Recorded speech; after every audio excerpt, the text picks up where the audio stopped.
All right, apparently we are ready and we're broadcasting. Don't forget to silence your phones and anything else that makes noise. Any paperwork goes to Mr. Curran. Madam Clerk, you want to do a roll call? Bell. Here. Curran. Here. Freeling. Present. Harrison. Here. Hinkleman. Here. Majerick. Here. Yes, here. Bickford. Here. Ballrath. Here. Burkle. Here. Yarborough. Present. Elliott. Here. Mr. Chair, we have 0 absent. Thank you. Minutes from the 7th need to be approved. Who wants to get that process I'll going? make a motion, we approve the minutes. Moved by Pitchford. Is there support? Supported by Ott. Any discussion? Hearing none, all in favor signify by saying aye. Aye. Opposed, same sign. Minutes are approved. Says here we have a Health Department strategic plan discussion with Guy Miller. There he is. Good morning. Morning. I do have a plan. Sean, would you help get it up?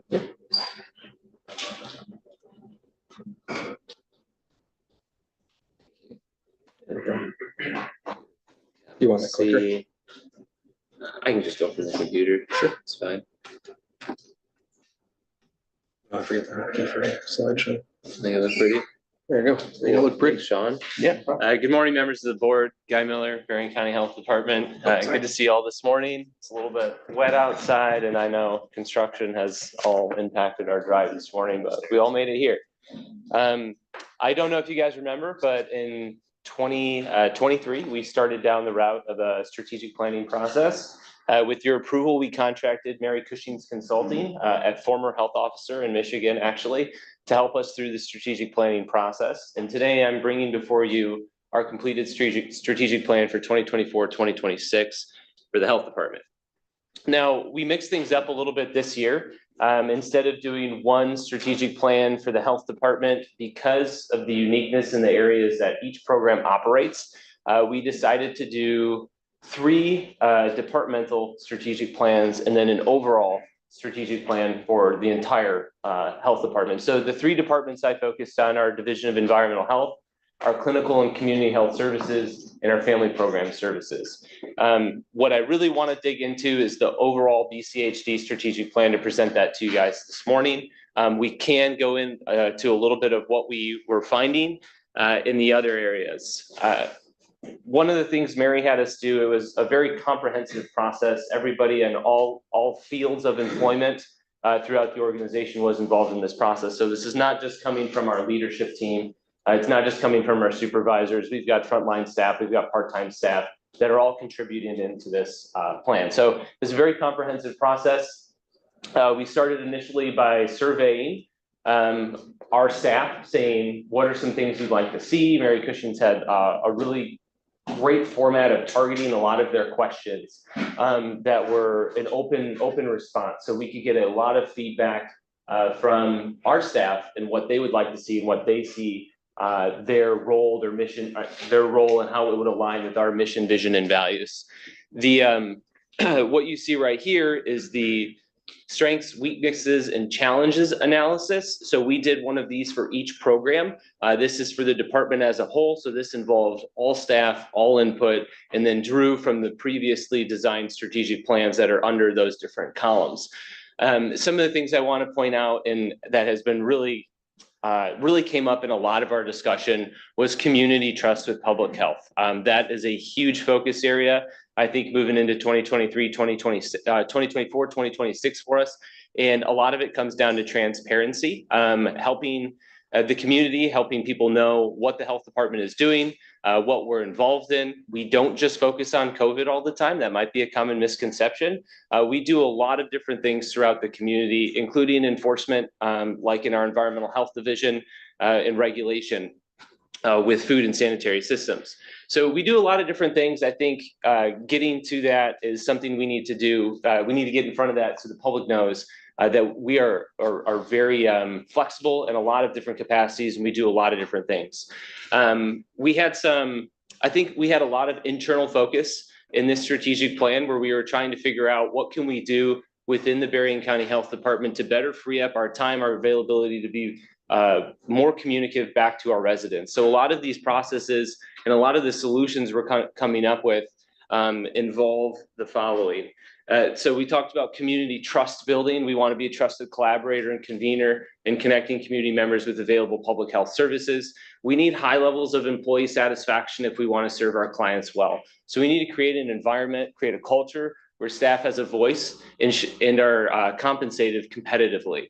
We have to work on workforce development, leadership trainings, something that actually, through the help of the county that we've got back in place, is a little bit of a stipend, a little bit of educational money that employees can be reimbursed for upon the completion of a program that's relevant to the field that they're currently working in. So that's been a huge help. I'll let you know, my staff have loved that. They've really taken advantage of getting, continuing their education, going on for higher educational attainment with some help from the county. So we really appreciate that. We typically don't have the highest paid salaries in the county, but we know that our benefits are a strong point. So we really need to focus on those when we're hiring and when we're retaining staff. So as we're developing our workforce, we want to ensure that we have a competent public health workforce that is trained, they understand the technology and they understand the tools at their fingertips. We do have technology in the health department. We want to make sure we fully utilize it. So there's a lot of programs that do exist that we're not fully utilizing. Our environmental health program is actually in the process of adapting a new electronic records management system. We've also upgraded our electronic health record system through Patagonia to be able to do telehealth visits too. So we are trying to get with the times and get our technology up and moving so that we can better serve our residents of Berrien County. And the fifth one that I talk about briefly, but it's kind of pervasive in a lot of this, is transportation. We have a lot of needs for our staff to get places out in the community. I think you guys know the uniqueness of Berrien County. We're not one central city.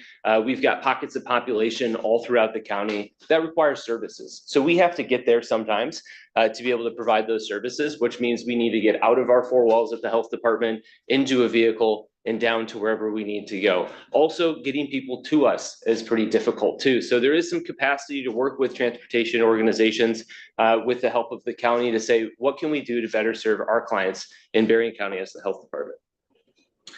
The Division of Environmental Health, I think you guys are pretty familiar with it.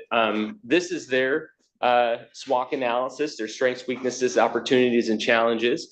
I think we've had a really great team throughout the past years. We've been able to develop this team to a greater capacity with some additional funding through MDHHS that has been beneficial in retaining staff and making sure that we have succession planning plans in place so that when people do retire, we're not out a sanitarian, there's nobody to take over that area. So when we were going through a lot of the environmental health strengths, weaknesses, and challenges, financial compensation came up. Direct supervision and support was a plus. They've had, their manager has been in that position for 27 years, very trusted with our group. I think they realize that there's more opportunities for trainings with the new technology coming online. I don't know if this helped motivate them to say this is going to be a great thing, but we had started the new technology and environmental health at the same time, and they did mention it on the plan. Some of their weaknesses, again, was in technology, low pay.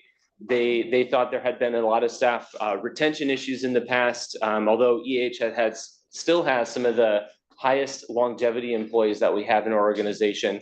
And then a lot of things are still in paper, which we're trying to move away from paper copies and paper files and trying to get all of those things into a computer so that we can look them up easier. There's even an opportunity with our new technology to allow the public access to things like well records or where your septic system has been buried. So the goals that the Environmental Health Division has derived from those are recruitment and retention, technology, which was also in the overall public health one, overall health department one, efficiencies, looking at the way that we operate in a day-to-day base and looking at training needs to increase those efficiencies, and then outreach, increasing outreach to the community through community events, educational opportunities, and increased awareness of environmental health. Our nursing division, our clinical and community health, their analysis is before you right here. Some of the things that we mentioned, some of the weaknesses were transportation, getting people to our clinic is not always something that's very easy to do. We have a pretty high no-show rate with a lot of our population because they can't get transportation that day for whatever reason. We do a pretty good job, I think, at communicating to anybody who has an appointment, making sure they get a text reminder, making sure they get a phone call. But day of, we're still seeing up where we can have 50% no-show rate on rare occasions, but that's pretty significant for us.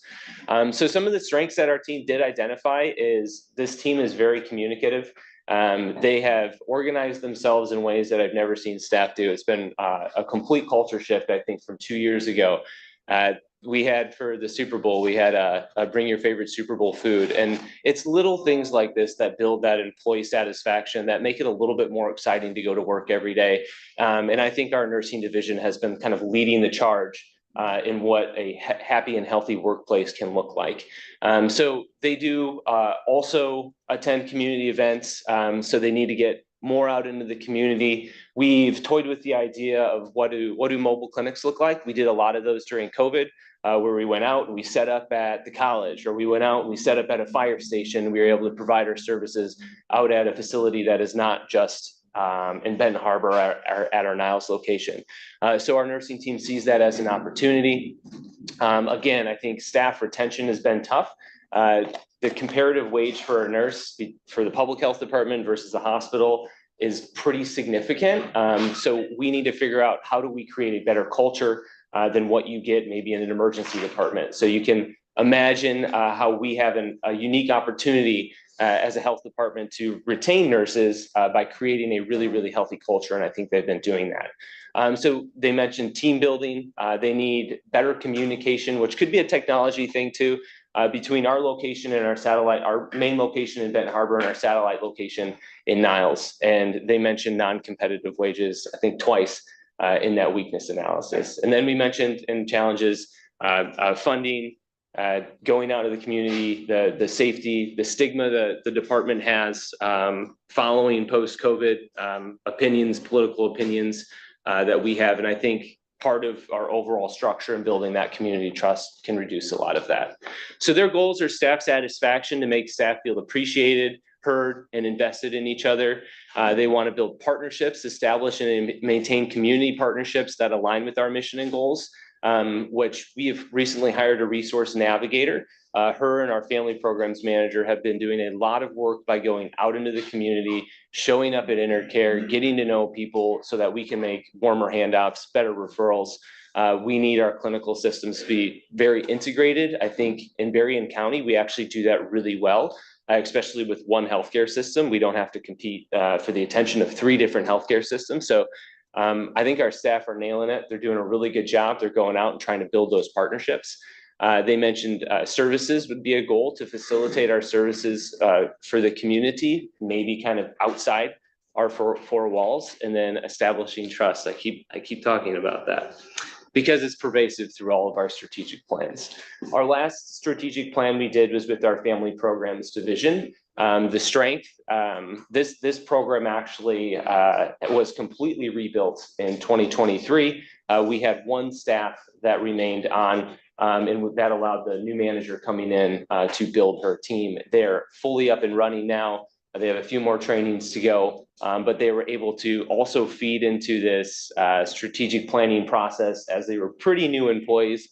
So we got to see what they thought of their jobs and where they wanted it to go. So they wanted us, their importance of their programs. I don't think anybody can deny that when we're talking about maternal child health, that's a lot of the focus in family programs. We're talking about teen parents, very, very high risk individuals. They are doing important work in this community. They're very supportive of each other. I think they have great leadership in their management, and she does a really good job building their culture and building interconnectedness between the team members. A lot of times we see people coming in with needs. Family programs is right there ready to respond. Maybe the need isn't something we can fulfill at the health department, but we have access to those resources and we can link those people to where they need to go. They mentioned staff turnover as a weakness. I think, overall in public health, we saw 20 to 30% turnover in the last couple of years. So it's been pretty high. And we've definitely seen it in family programs. There's a lack of crossover. So that is part of the things we're trying to work on, where this program goes up to this point, and then what happens to our client after that? Or they're eligible for these services, but they're not eligible for these services. So how do we work within the resources in the community to try to make sure that they're covered fully? We call them wraparound services, so that they don't just provide the main services they need, but they can wrap them around. Some of the challenges they had, they also mentioned transportation, getting clients where they need to go. Part of what we do is we help with transportation, whether it be trying to get out to people's, their residents, to bring them to an appointment, or trying to get them tokens for a busing system so that they can get to where they go. The opportunities that they've had, we mentioned partnering with the Berrien RESA, partnering with fatherhood initiatives, partnering with InterCare, Early On, and Corewell Health. Collaborating with medical providers in the area. A lot of our clients seek services through InterCare, so making sure that they're aware of the services and the programs that are available with InterCare. And then an opportunity is to create this sense of community that we need to work together to promote these available services, which I think they've been doing a great job with. The goals for the Family Programs Division, staff and organizational, they've had challenges, so they want to improve staff satisfaction and morale within the division. They want to increase the transportation, access to transportation, so they can improve accessibility for transportation options for clients and staff, and communication. They want to bridge the gaps and improve communication. So I do have a strategic plan. I gave you guys just a summary today of the high-level strategic plan, really from my office. There are individual plans in each of those 3 divisions that I discussed today, and we went through a very high level. Based on these analysis and these goal settings, we've created metrics to go out and do it, right? It's not just, here's our goal, that's pretty lofty, but we do have individual metrics that we'll be measuring over time to say, how are we achieving this goal? If we want to get better transportation or better access to transportation, what are things we can do? If we want to be spread more awareness of the services we provide in Berrien County, what are those specific goals? And we have set those goals. They're printed in our strategic plans. And that is the summary you have today. If you want the full copy of the strategic plan, I'm happy to provide that to you. I only brought 1 copy this morning. But I'd be happy to go over that in more detail. So thank you for allowing us the opportunity to work with Mary Cushing's Consulting and get our strategic planning process in order. I think it's very beneficial, and I think we've already started to see us achieving some of those goals when it comes to our resource navigation, getting out in the community, and getting in front of our clients. Question, yes, ma'am. Yes, you mentioned, Director Miller, you mentioned InterCare a number of times that Berrien County Health Department works with. What about Corewell? I see the lights on in the building on Main Street and the name is on it. Is that anything that the health department works with also? We will be considering, well, they're not quite open yet. They are open across the street, and they changed their name from Center for Better Health to Center for Better Wellness. So yeah, I've seen the signs come up. A lot of their programs and initiatives are pretty similar to things we offer and the clients we work with too. So that is a must-do partnership. The Raising Up Healthy Babies Task Force is something that the Berrien County Health Department is responsible for. And with that, Corewell is sitting at the table for that. There's numerous things, partnerships in the community. The Health and Human Services Coordinating Council that I'm currently the chair of, Corewell is part of that as well. The Healthy Berrien Consortium is led by Melinda Gruber, and I'm on that as well with them. So there's a lot of different interactions we have. I think our resource navigator has been a great asset to our team because I'm really pushing her to get out, bring our information out to the community, let them know, especially Corewell. They're such a large organization. You could say something over here, but it's not heard over here. So we have to go to each of those locations and make sure that this manager knows, that this director knows, that even the front level staff know what the health department's doing, because I think there's so much going on in Berrien County. It becomes hard to hear one thing. Thank you. Thank you. Question, yes, sir. So And then show quick. Guy went through a I suppose, in greater depth with the health board, and it was very well received. While there's some, weaknesses noted by a number of the staff, I think the general consensus is morale's up from where it was a couple of years ago.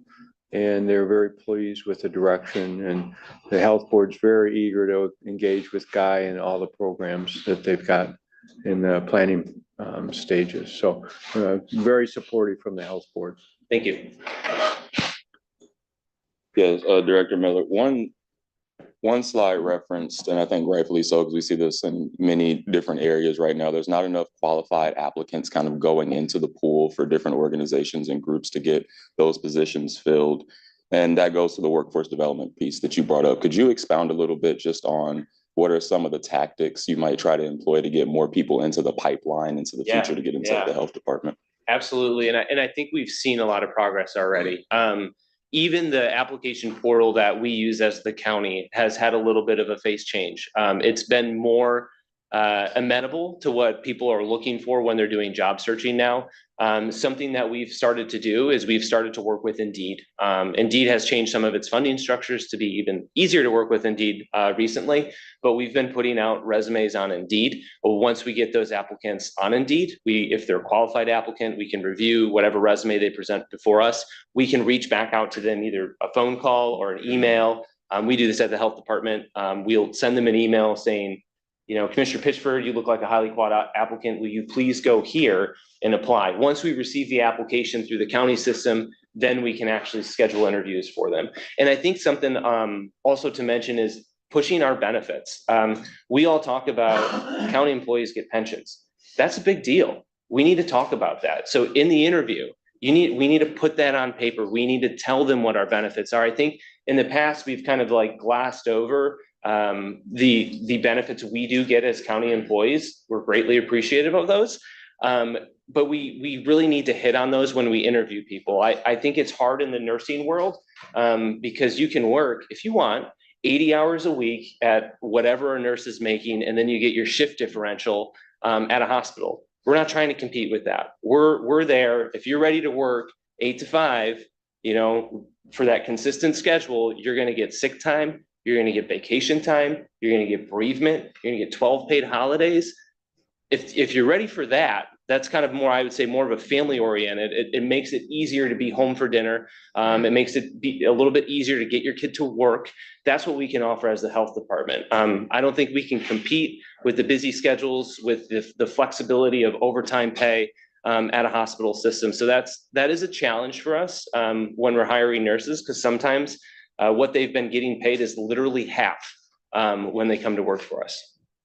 And I can apologize. I said Director Miller. I meant to say Public Health Officer Miller. My bad. It all works. I know. Yes, ma'am. Thank you very much for this presentation and for the work that was done to present the strategic plan. I appreciate it that it's unified rather than it being all departmentalized and what their plan is. My question for you is, looking at some of the weaknesses, opportunities, and challenges, and thinking of the work that we do here as a board, what do we need to be mindful of in our planning going forward to help you to achieve those benchmarks, to meet your metrics, and to be able to provide those resources in future budget discussions? I know you're not at budget planning yet for 2025, but what do we need to have in the back of our heads to start planning in that way? Yeah, that's a deep question. I know. And if you're not ready to answer that, I can understand. I mean, I think I can be pretty high level with it, and then I can be more tactful as we get into more of the budget planning. But I think it is incorporating the strategic plan and the goals and objectives. It's on me to communicate that well to the board and what we're trying to do and what we're trying to accomplish. And I think sometimes that can be kind of lost in the detail of a plan or the detail of a goal or objective. And I think the challenge to me is pointing out the barriers and the purpose for the objective. So that's good information for me, and it kind of reminds me, go back to these sorts of things when I'm bringing forth proposals to the board, whether it's a grant application or whether it's a new position we're seeking. I can let you know we have been detailed, and we have been pretty successful with working with the board. The community resource navigator that I mentioned is kind of that direct answer to, we need to be in front of these organizations. We need this position. Here's how we're going to fund it. And we got granted the position to go ahead and do that. So as much as I'd like to say the strategic plan is the kickoff for where we're going, there's a lot of things we're already doing that are baked into the strategic plan. So it kind of feels like we're halfway through it, even though 2024 just started. Yes, ma'am. My follow-up question is, some of the things that aren't here in your objectives listed specifically, like, is transportation, but they came up in each of those, and we do oversee a component of that public transportation.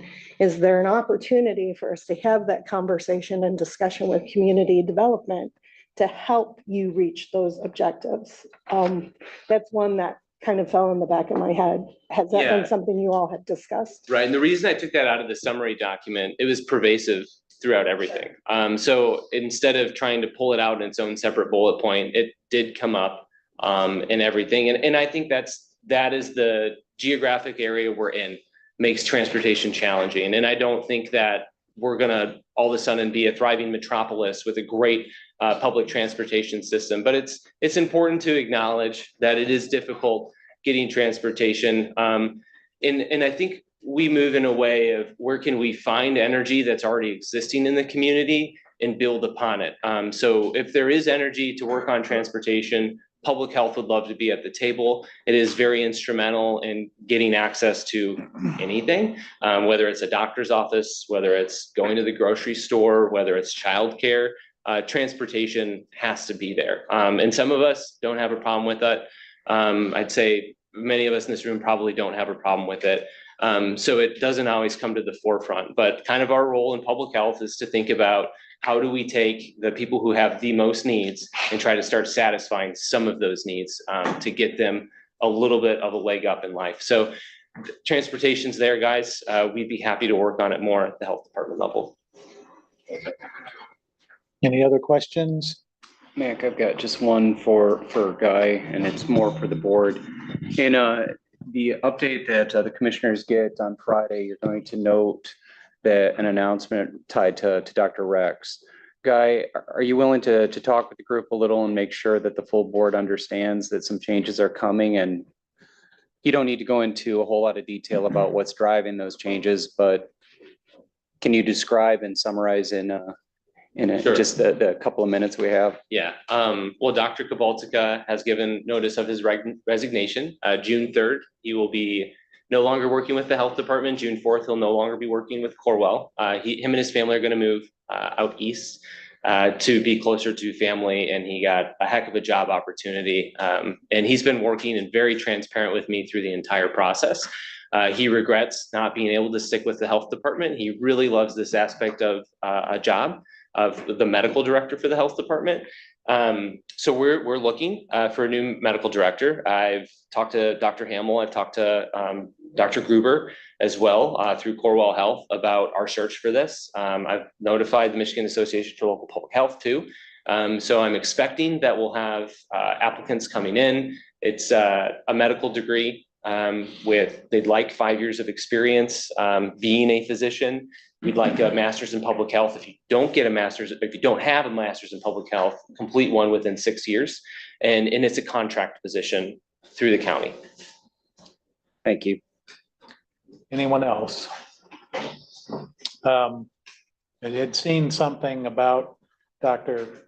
Kabaltika leaving, and Dr. Hamill is retiring, and these are the changes that are intrinsic to mergers. And invariably when there's a merger, you identify a certain redundancy in staffing, and it becomes a numbers game. Unfortunately, we can lose good people in the process. I'm happy for Rex that he is landing on his feet, and other than being in Hurricane Alley, is going to have better weather all year round. So certainly wish him well. Anybody, anything else? All right, thank you, Guy. Good job. Thank you all. Public comments. Anyone have any? Up to 2 minutes, anything under the sun, name and town, name and town? No? Okay, other business. Mr. Chair, you all are going to see Guy back here next week. And that's going to relate to the opioid recommendations. So be ready for that meeting. And then just as it relates to some of the discussion on staffing, just thought I'd give you the quick update. So the vacancy rate, some of you remember we were hovering in the 80s just a couple of years ago. As of today, it's 56 total openings, 35 are full-time and 21 part-time. So the number just continues to shrink. Those are my comments, sir. Thank you. In fact, the health department's on the finance agenda this morning to discuss the opioid review committee. Yep. Okay, we'll look forward to seeing that. Yes, ma'am.